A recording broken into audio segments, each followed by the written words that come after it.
Ecclesiastes, from the English Septuagint, from the translation of Brenton, Lancelot C. Brenton, continuing in chapter 4. So I returned and saw all the oppressions that were done under the sun. And behold, the tear of the oppressed, and they had no comforter. And on the side of them that oppressed them was power, but they had no comforter. Basically, the abuser and the abused both alike had no comforter. And I praised all the dead that had already died more than the living, as many as are alive until now. Better also than both these is he who has not yet been, who has not seen all the evil work that is done under the sun. And I saw all labor and all the diligent work, that this is a man's envy from his neighbor. That is also vanity and waywardness of spirit. Better is a handful of rest than 2 handfuls of trouble and waywardness of spirit. Go learn what that means. So I returned and saw vanity under the sun. And there is one alone, and there is not a second. Yes, he has neither son nor brother. Yet there is no end to all his labor, neither is his eye satisfied with wealth. And for whom do I labor and deprive my soul of good? This is also vanity and an evil trouble. 2 are better than 1, seeing they have a good reward for their labor. For if they fall, the one will lift up his fellow. But woe to him that is alone when he falls. And there is not a second to lift him up. Also, if 2 be warmed alone, and if 1 should prevail against him, the 2 shall withstand him. And a 3-fold cord shall not be quickly broken.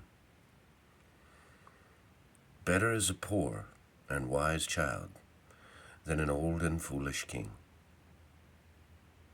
who knows not how to take heed any longer, for he shall come forth out of the house of the prisoners to reign, because he also that was in his kingdom has become poor.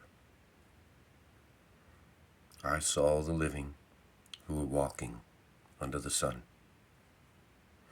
with the second youth, who shall stand up in each one's place. There is no end to all the people, to all who were before him, and the last shall not rejoice in him. For this also is vanity and waywardness of spirit. Keep your foot whenever you go to the house of God.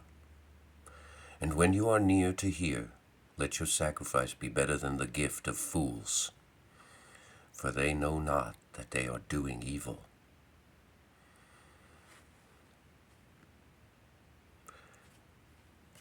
How did the Apostle Paul say it? Discern the body, and do not drink the cup in vain, lest you drink judgment to yourself. Chapter 5. Be not hasty with your mouth, and let not your heart be swift to utter anything before God. For God is in heaven above, and upon earth, and you upon earth. Therefore, let your words be few. For through the multitude of trial, a dream comes, and a fool's voice is with the multitude of words. Whenever you shall vow a vow to God, defer not to pay it, for he has no pleasure in fools. Pay you therefore whatever you shall have vowed. It is better that you should not vow than that you should vow and not pay. Suffer not your mouth to lead your flesh to sin, and say not in the presence of God, it was an error, lest God be angry at your voice, and destroy the works of your hands, for there is evil in a multitude of dreams and vanities and many words. But fear you God. If you should see the oppression of the poor, and the resting of judgment and of justice in the land, wonder not at the matter, for there is a high one to watch over him that is high, and high ones over them. Also, the abundance of the earth is for everyone. The king is dependent on the tilled field. He that loves silver shall not be satisfied with silver, and he who has loved gain in the abundance thereof, and who has loved gain in the abundance thereof. This is also vanity. In the multitude of good they are increased that eat it, and what virtue has the owner but the right of beholding it with his eyes? The sleep of a servant is sweet with wealth. There is none that suffers him to sleep. There is an infirmity which I have seen under the sun, namely, wealth kept for its owner to his hurt, and that wealth shall perish in an evil trouble. And the man begets a son, and there is nothing in his hand, and as he came forth naked from his mother's womb, he shall return back as he came, and he shall receive nothing for his labor, that it should go with him in his hand. And this is also an evil infirmity. For as he came, so also shall he return. And what is his gain, for which he vainly labors? Yes, all his days are in darkness and in mourning, and much sorrow and infirmity and wrath. Behold, I have seen good, that it is a fine thing for a man to eat and drink, and to see good in all his labor in which he may labor under the sun, all the number of the days of his life, which God has given him. For it is his portion.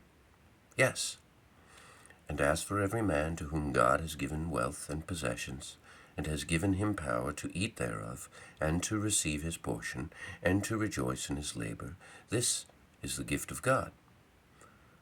For he shall not much remember the days of his life, for God troubles him in the mirth of his heart. Chapter 6. There is an evil which I have seen under the sun, and it is abundant with man. A man to whom God shall give wealth and sustenance and honor, and he wants nothing for his soul of all things that he shall desire. Yet God shall not give him power to eat of it,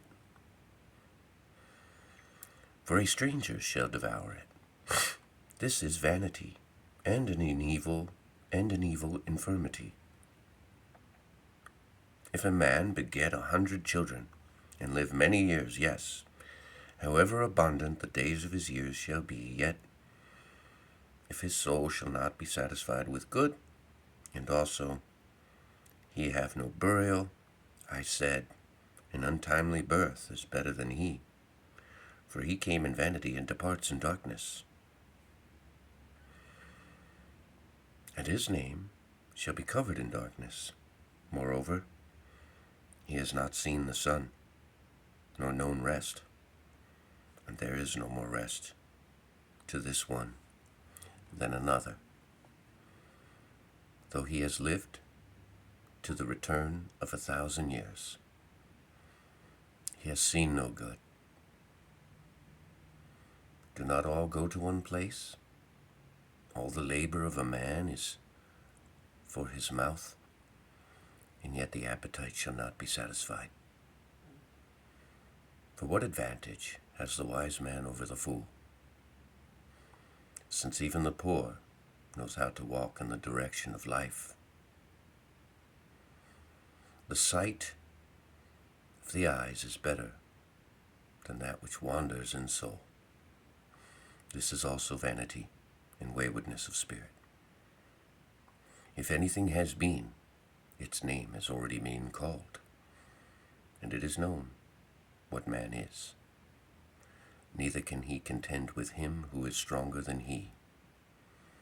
For there are many things which increase vanity. Chapter 7. What advantage has a man? For who knows what is good for a man in his life, during the number of the life of the days of his vanity? And he has spent them as a shadow. For who shall tell a man what shall be after him under the sun? A good name is better than good oil, and the day of death than a day of birth. It is better to go to the house of mourning than to go to the banquet house, since this is the end of every man, and the living man will apply good warning to his heart. Sorrow is better than laughter, for by the sadness of the countenance the heart will be made better. The heart of the wise is in the house of mourning, but the heart of fools is in the house of mirth. It is better to hear reproof of a wise man than for a man to hear the song of fools. As the sound of thorns under a cauldron, so is the laughter of fools, and this is also vanity. For oppression makes a wise man mad, and destroys his noble heart. The end of a matter is better than the beginning thereof. The patient is better than the high-minded. Be not hasty in your spirit to be angry, for anger will rest in the bosom of fools. Say not what has happened, that the former days were better than these, for you do not inquire in wisdom concerning this. Wisdom is good, with an inheritance, and there is an advantage by it to them that see the sun. For wisdom, in its shadow, is as the shadow of silver, and the excellence of the knowledge of wisdom will give life to him that has it. Behold the works of God, for who shall be able to straighten him whom God has made crooked? In the day of prosperity live joyfully, and consider in the day of adversity.